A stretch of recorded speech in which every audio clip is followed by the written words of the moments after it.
Kwa munasaba wa hadithi hii, kuna shekhe mmoja kama mwezi mmoja uliopita aliyekaa mitandaoni, aliulizwa ndo haya, fasuilu faaftau bighairi ilm fadhallu wa adallu. Aliulizwa kuhusu unabii, wasemaje kuhusu baadhi ya watu wanaodai unabii. Akajibu kwa mujibu wa maslahi yake, kwa ajili ya kutetea maslahi yake na cheo alichokuwa nacho. Katika maneno aliyozungumza akasema kwamba sisi Waislamu jambo la unabii lishakatika, halipo tena, na ni haki kwamba Uislamu unabii ushakatika na hauendelei tena, lakini kwa wenzetu unabii unaendelea. Kwa hiyo hakuna kuzozana katika hili. Sasa nilikuwa nataka niwaambie Waislamu kwamba sisi katika istilahi zetu na katika imani zetu kama Waislamu, la nabiyya ba'da Muhammadin, hakuna mtume baada ya mtume Muhammad sallallahu alaihi wasallam. Lakini tunaona wenzetu wa Kristo, tunawasikia zote, kuna manabii, kuna mitume. Sasa ni vizuri tukasoma vizuri kwamba haya ambayo wenzetu wanajinasibisha nayo yapo katika vitabu vyao, hayapo kwenye vitabu vyetu. Sasa kama yako kwenye vitabu vyao, tunawaacha na vitabu vyao, kwamba kuna manabii na mitume. Tukija kwetu katika Uislamu, hakuna mtume baada ya mtume Muhammad sallallahu alaihi wasallam. Kwa hiyo utaona kwamba ni sala tu la kufahamu mambo haya na kuheshimiana vizuri. Akisoma vifungu katika Bible kwamba fulani yasema hivi, huyu fulani yasema hivi, akavikusanya vile vifungu na kuwaeleza Waislamu, jamii ya Waislamu inayomsikiliza, na ni shekhe huyo. Sasa ukiangalia unabii unaotajwa na ndugu zetu wa Kristo ni unabii kwa mujibu wa vitabu vyao, kwamba sisi kama Waislamu hatuna sababu ya kupata shida juu ya mtu kuitwa nabii au kuitwa nabii mkuu. Sisi kama Waislamu si katika imani zetu juu ya hayo, lakini ni katika imani zao wao. Sasa ukiangalia pia katika Mathayo 23:34 pia inasema, kwa sababu hiyo angalieni, mimi natuma kwenu manabii na wenye hekima na waandishi. Hiyo ni Mathayo 23:34. Anazungumza kwa mujibu wa ushekhe wake kwamba hao hawana neno, kwa hiyo hakuna haja ya kuzozana katika hili. Kwa hiyo kwa mujibu wa imani ya Kiislamu, hakuna mtume baada ya mtume Muhammad sallallahu alaihi wasallam. Lakini kwa mujibu wa imani za wenzetu wa Kristo, uko utume ambao tunaona katika Biblia Yesu anawapa watu wake huo utume. Sasa watu watapoitwa manabii kwa imani za wenzetu, au kama huyo ambaye anaitwa nabii mkuu kwa imani za wenzetu, sisi kama Waislamu hatuna sababu ya kukwazika, kwa sababu si imani yetu sisi kama Waislamu. Kwa hiyo Mheshimiwa Judevi ambaye anaitwa kama nabii mkuu, anaitwa nabii mkuu kwa imani za wenzetu, si kwa imani zetu sisi kama Waislamu. Kwa hiyo na kila mtu ana imani yake. Sisi kama Waislamu tutaendelea kuwa na mahusiano na watu wa dini zote na watu wa imani zote, na kwa kadri ya mtu anavyojiita au anavyoitwa na kutambulika kwa nafasi yake, lakini kila mmoja atabaki na imani yake. Ittaqillah, muogope Allah jalla wa ala ewe Sheikh, na ujue kwamba utakutana Allah jalla wa ala. Na watu kwa sababu hawajui dini wanamsupport katika hilo. Umezungumza kwa ufasaha, mashekhe wote wangekuwa kama wewe, safi sana. Mtu kama huyu asipowekwa sawa katika maneno yake anawapoteza watu na yeye anahurika, na litamwangamiza hilo asipokuwa makini. Amuogope Allah jalla wa ala. Ndugu zangu Waislamu, Allah subhanahu wa ta'ala anatueleza sisi kwamba amemtuma mtume sallallahu alaihi wasallam kwa ajili ya watu wote. Yaqulu Allah tabaraka wa ta'ala, qul ya ayuhan nas, sema enyi watu. Hapa haimvui mtu yeyote, imma au ni muislamu au kafir.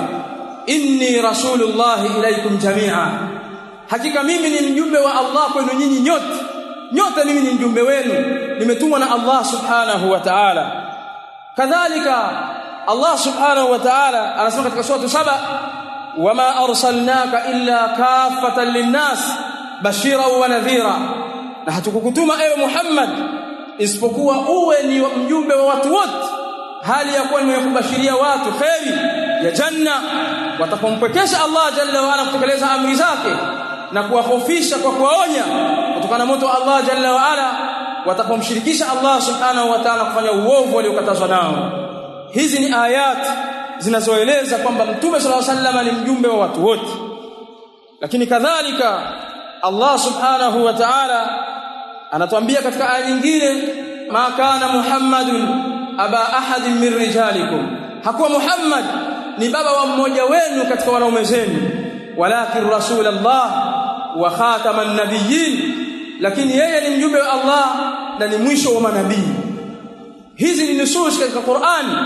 Allah subhanahu wa ta'ala anatueleza kwamba Mtume sallallahu alaihi wasallam amekuja ni nabii wa mwisho, na yeye kadhalika Mtume sallallahu alaihi wasallam, na kadhalika Allah jalla wa ala anakemea wale ambao wanaweza kuja kulidai hilo la unabii. Soma katika tafsiri za Qur'an, Allah subhanahu wa ta'ala aliposema, waman azlamu mimman iftara ala Allah kadhiba, hakuna dhalim zaidi katika wale wenye kumzulia Allah uongo kuliko yule ambaye amemzulia Allah subhanahu wa ta'ala uongo. Au qala uhiya ilayhi, au akasema mimi napewa wahi, wala yuha ilayhi shay, na hali yakuwa hakupewa wahi kwa chochote, akaamua tu kwamba mimi ni nabii wa Allah subhanahu wa ta'ala kwa vyovyote awavyo, awe ni muislam au kafir, akajiita ni nabiyullah. Huyo ni akfarun nas wa afjaruhum mbele za Allah subhanahu wa ta'ala. Ndio maana imepokelewa hadithi kutoka Mtume sallallahu alaihi wasallam. Mtume sallallahu alaihi wasallam anatueleza katika hadithi ya Jabir ibn Abdullah radhiyallahu anhu inda al-Bukhari, يقول النبي صلى الله عليه وسلم اعطيت خمسا لم يعطهن احد قبلي, nimepewa mambo matano ambayo hajawahi kupewa nabii kabla yangu yeyote. Nusurtu birru'bi masirata shahri, nimenusuriwa kwa kuogopa mimi masiratu shahri, mwendo wa mwezi mzima. Watu walikuwa wakisikia habari za Mtume sallallahu alaihi wasallam, hata kama yuko sehemu ya mbali kiasi cha masafa ya mwezi mzima, anatetemeka mtu huyo, hata kama ni mfalme. Allah amempa jambo hilo Mtume sallallahu alaihi wasallam la kuogopwa.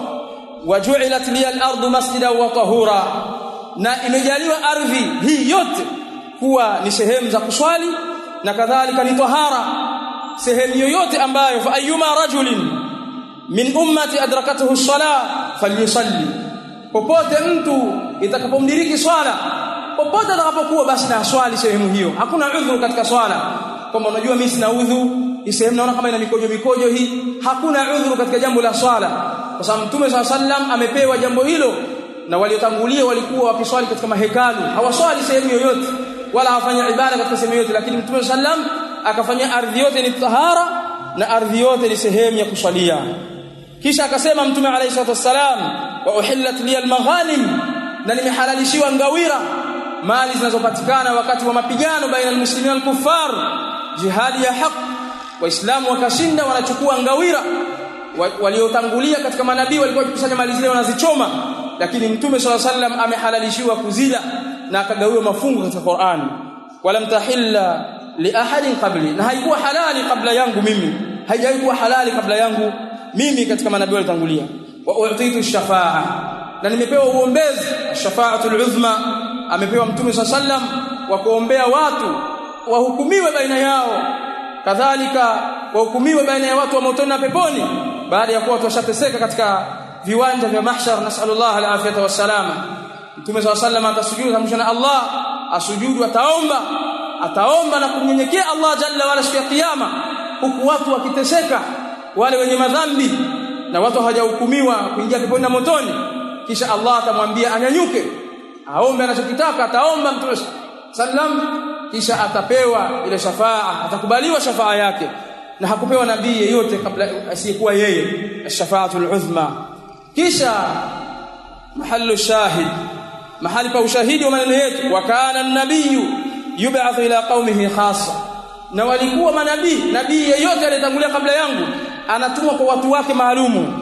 Wa bu'ithtu ila an-nasi amma, na nimetumwa kwa watu wote. Mimi nimetumwa kwa ajili ya watu wote, waislamu na makufar. Man shaa falyu'min wa man shaa falyakfur, atakayetaka ataamini, atakayetaka atakufuru. Lakini Mtume sallama ni watu wote, ametumwa kulingania risala aliyopewa Allah jalla wa ala, na ni wajibu kwetu sisi kufuata. Asiyefuata huyo ni motoni, na atakayefuata huyo ni katika janna. Sallallahu yaj'alana min ahli aljanna. Sasa wewe shekhe, kama wewe husijui nusus kama hizi mpaka wazungumza maneno kama yale kwa ajili ya kuwapoteza watu kwa kutetea maslahi yako, humuogopi Allah subhanahu wa ta'ala, huogopi kwamba utaulizwa na Allah jalla wa ala vile unapopoteza watu na kuwababaisha na watu wakakuelewa kwa sababu una manzila kwa watu na cheo.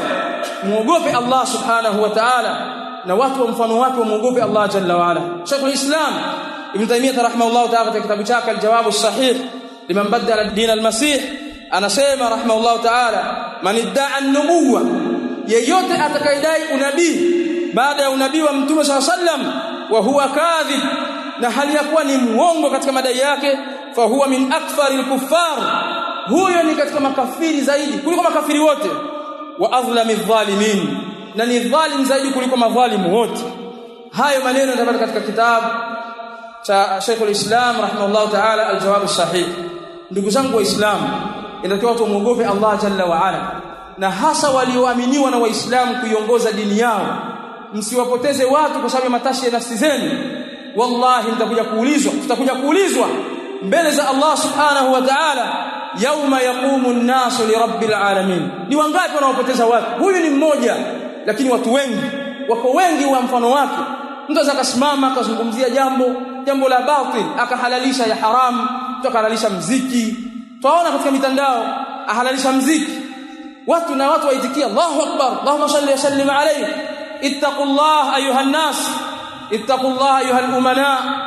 Na mfahamu kwamba maisha haya ni mafupi, na wallahi tutaulizwa mbele za Allah subhanahu wa ta'ala, na kila mtu aandae maswali ya Allah kuyajibu. Utamjibu nini Allah jalla wa ala? Umepoteza waislamu wangapi? Utabebaje mizigo ya watu? Kwa nini usitosheke na kile unachokifahamu katika dini ya Allah na ukamwogopa Allah subhanahu wa ta'ala? Kama fanya uovu wa nafsi yako, usiwapoteze waislamu. Irhamun nas ayuha almashayikh, wahurumieni watu mnaoongoza. Enyi mashekhe mnaoongoza waislamu, na muogopeni Allah subhanahu wa ta'ala.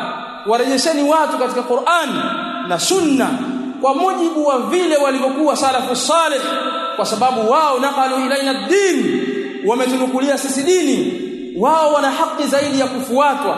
Ufahamu wao katika mambo ambayo yanatutatiza na kuangalia walifahamu vipi nusus, kwa sababu hakuna aya au hadithi wala mafunzo yote katika Uislamu isipokuwa wao waliyajua, na wanajua aya hii ilishuka lini na kwa nini imeshuka na ni wapi imeshuka. Kwa hiyo tumuogope Allah subhanahu wa ta'ala yuhannas, na kadhalika watu wajitaalamishe dini yao ili tufike mbele za Allah subhanahu wa ta'ala tukiwa tumesalimika nyoyo zetu kutokana na madhambi mbalimbali, na tufike mbele za Allah subhanahu wa ta'ala tukiwa shuhada, ni watukufu, kwa sababu utukufu wa mtu ni dini yake, na huwezi kuwa na dini sahihi mpaka dini uliyoisoma, ukajifunza dini yako, ukafanya ibada kwa mujibu ulivyofunzwa na mtume wako sallallahu alaihi wasallam.